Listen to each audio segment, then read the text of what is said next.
धरती पर अब वो सब्जा नहीं रहा। कभी खेतों में लहलहाती फसलें और गलियों में खेलते बच्चे नजर आते थे, लेकिन अब सिर्फ टूटी सड़कें, जली हुई इमारतें और खारदार तारों के किले बाकी रह गए हैं। 20 साल गुजर चुके थे उस रात को, जिस रात जमाल की नन्ही बेटी अलीना उसकी बाहों में दम तोड़ गई थी। वो रात जमाल के दिल पर हमेशा के लिए कंधा हो गई। मगर वक्त किसी का इंतज़ार नहीं करता। वक्त के साथ जमाल जिंदा तो रहा, लेकिन अंदर से वो टूट चुका था। अब वो 50 के करीब उम्र का आदमी था। दाढ़ी में सफ़ेदी झलकने लगी थी। आंखों में वही कुर्ब छुपा हुआ था जो कभी ख़त्म ना होता। लेकिन एक चीज़ ज़रूर बदल गई थी। अब जमाल नरम दिल बाप नहीं रहा था। जमाल ने वो कड़वा सच कबूल कर लिया था कि अब जिंदा रहने के लिए उसे नरम दिल बाप नहीं, बल्कि एक सख्त जान और चालाक स्मगलर बनना होगा। पाकिस्तान के एक बड़े शहर के खंडरात के बीच एक मजबूत बस्ती खड़ी की गई थी, जिसे लोग क्वारंटीन जोन कहते थे।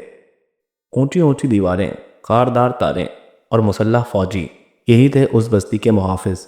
यहाँ पर रहने वाले लोग हुकूमत के टुकड़ों पर जिंदा थे और हर रोज़ डर और भूख के साथ जागते थे। जमाल भी इन्हीं में रहता था, मगर उसने जिंदा रहने के लिए रास्ता बदल लिया था। वो अब एक स्मगलर था। बस्ती के अंदर और बाहर से छुप छुपा कर सामान लाता, दवाओं, हथियारों और खाने पीने की चीज़ों की डील करता। ये खतरनाक काम था, मगर यही इसकी ज़िंदगी का सहारा था। उसके साथ थी सदफ, एक तेज़ दिमाग और निडर औरत। सदफ का माजी भी जख्मों से भरा हुआ था, लेकिन उसने अपनी सख्ती को ढाल बनाया था। दोनों की शराकतदारी मशहूर थी। लोग कहते थे कि अगर बस्ती के अंदर कोई चीज़ नामुमकिन लगे तो जमाल और सदफ ही वो काम कर सकते हैं।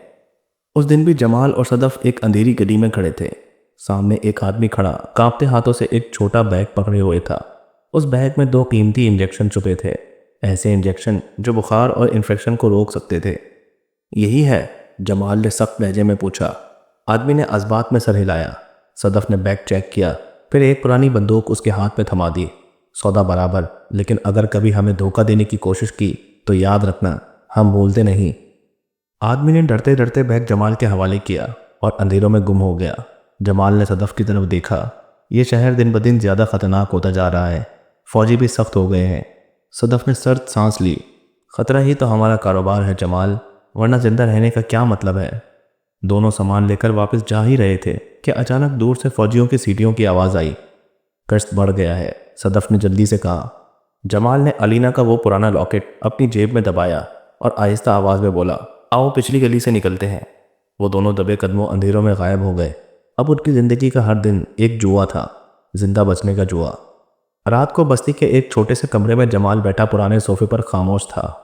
उसकी नज़रें खाली दीवार पर जमी थीं। अलीना की यादें उसे फिर सताने लगी थीं।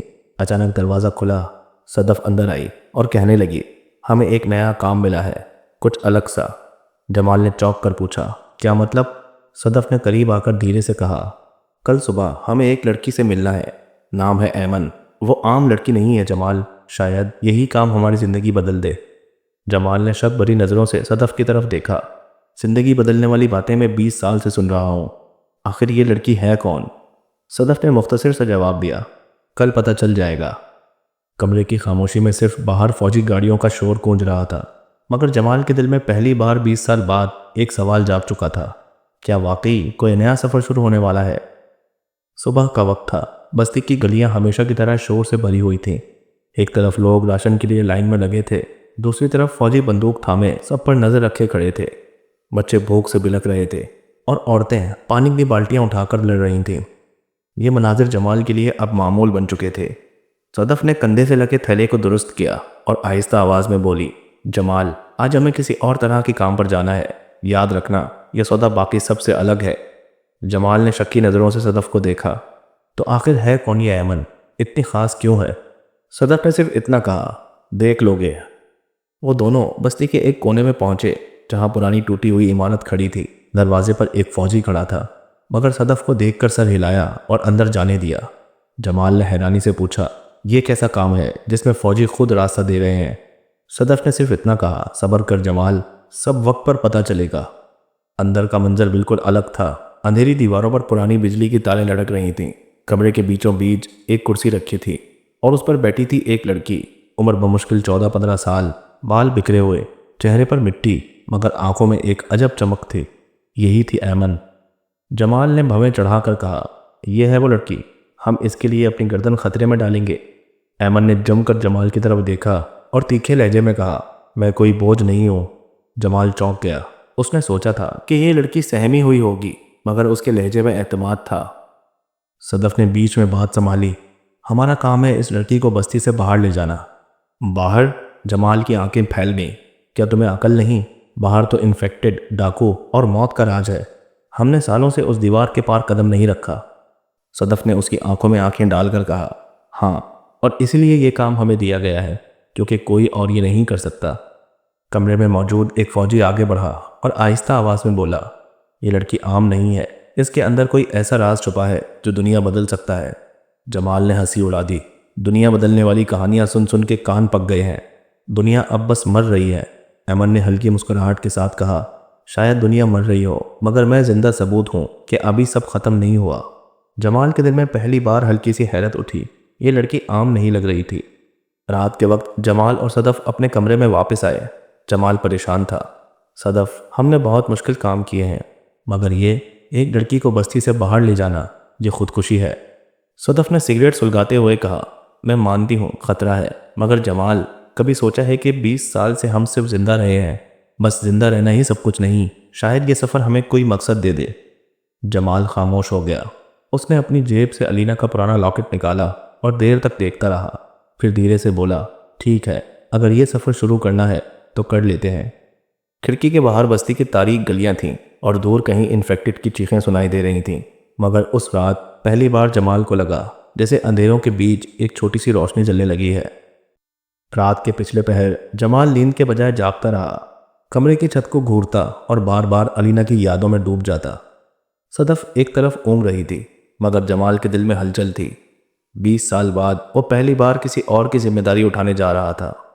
सुबह होते ही बस्ती के दरवाजे पर सख्त चेकिंग शुरू हुई। फौजी हर आने जाने वाले को रोककर तलाशी ले रहे थे। लोगों के चेहरों पर खौफ और मायूसी के साए थे। जमाल ने खिड़की से बाहर देखा और बड़बड़ाया, ऐसी दीवार के अंदर रहकर भी लोग आज़ाद नहीं हैं, बस कैद के कैदी हैं। सदफ ने सरसरी जवाब दिया, इसीलिए हमें यह कदम उठाना है। कुछ ही देर बाद सदफ ऐमन को लेकर आई। लड़की ने पुरानी जैकेट पहनी हुई थी और एक छोटा बैग हाथ में पकड़ा था। उसकी आंखों में इज़्तिराब झलक रहा था। ऐमन ने जमाल को देखते ही कहा, मुझे यकीन है कि यह सब खतरनाक है, लेकिन अगर मैं रुक गई तो मेरा राज कभी नहीं खुलेगा। जमाल ने सख्त लहजे में जवाब दिया, राज? हमने ये जानने के लिए तो हामी नहीं भरी। हमारा काम है तुम्हें एक जगह पहुंचाना, बस। ऐमन ने चुप होकर नजरें झुका ली। सदफ ने दरमियान में आकर कहा, हमें बहस का वक्त नहीं है, अगर निकलना है तो आज रात ही निकलना होगा। दोपहर को जमाल और सदफ एक पुरानी इमारत में मिले, जहां बस्ती के कुछ और स्मगलर इकट्ठे थे। उनमें से एक ने चुपके से कहा, बाहर जाने का रास्ता है, पर कीमत लगेगी। फौजियों को आगे बंद करने के लिए रिश्वत देनी होगी। जवान ने सख्त लहजे में कहा, हमें धोखा देने की कोशिश की तो तुम जानते हो अंजाम क्या होगा। आदमी ने जल्दी से हाथ उठाकर कहा, अरे नहीं भाई, सब कुछ तय है। आज रात दीवार के पास पुराने नाले में तुम्हें रास्ता मिल जाएगा। सदफ ने जमाल को इशारा किया कि खामोश रहे, फिर आहिस्ता आवाज़ में कहा, हमें ज़्यादा लोगों को खबर नहीं देनी चाहिए। रात को रवानगी से कुछ देर पहले जमाल खिड़की के पास बैठा था। बाहर अंधेरा छाया हुआ था। ऐमन आहिस्ता कदमों से उसके करीब आई। तुम मुझसे खुश नहीं हो, है ना? ऐमन ने धीरे से पूछा। जमाल ने सख्त चेहरे के साथ कहा, मैं खुशी या नाखुशी नहीं देखता, मुझे बस जिंदा रहना है। ऐमन ने गहरी सांस लेकर कहा, फिर भी मुझे लगता है कि हम सब एक वजह से मिले हैं। शायद तुम्हें यकीन ना हो, मगर मैं जानती हूँ मेरा वजूद खाली नहीं है।